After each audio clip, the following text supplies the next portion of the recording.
foglalnak helyet. Igen, foglaltok helyet egy picit. Régóta vágytam arra, hogy egyszer fölállhassak ide. Először szeretném megköszönni önöknek, hogy ilyen kedvesek voltak, és nem is tudom, lehetőséget adtak arra, hogy meghallgassuk önöket. Szeretnék gratulálni mindahhoz, amit hallottunk.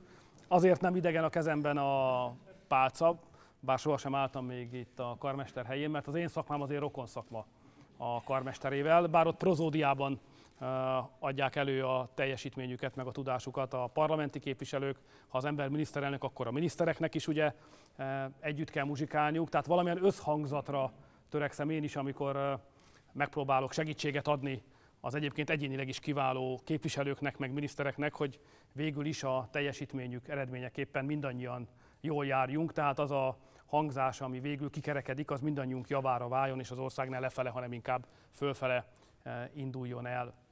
Én röviden csak annyit szeretnék mondani önöknek, hogy köszönöm azt is, hogy ezt a darabot, ezt az ópuszt választották, mert így megkímélnek attól, hogy bármifajta politikai megjegyzést tennem kelljen.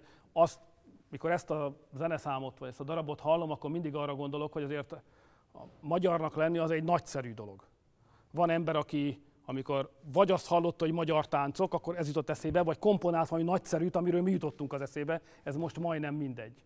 De arra szeretnék mindenkit emlékeztetni, önöket is, hogy érdemes saját magunkról úgy gondolkodni, mint akiről, mint amelyik népről, nagyszerű, európai, zseniális embereknek az jutott az eszükbe, amit az előbb hallhattunk. És ennél nagyszerűbb dologgal kevés ország dicsekedhet Európában. Valaha így néztünk ki. És ha egyszer képesek voltunk arra, hogy ezt az arcunkat mutassuk a világnak, akkor azt gondolom, hogy képesek leszünk rá a jövőben is. Köszönöm szépen, hogy ezeket a gondolatokat eszembe juttatták. Sok sikert kívánok mindannyiuknak a következő esztendőkre. Viszontlátásra, köszönjük, hogy itt lehettünk.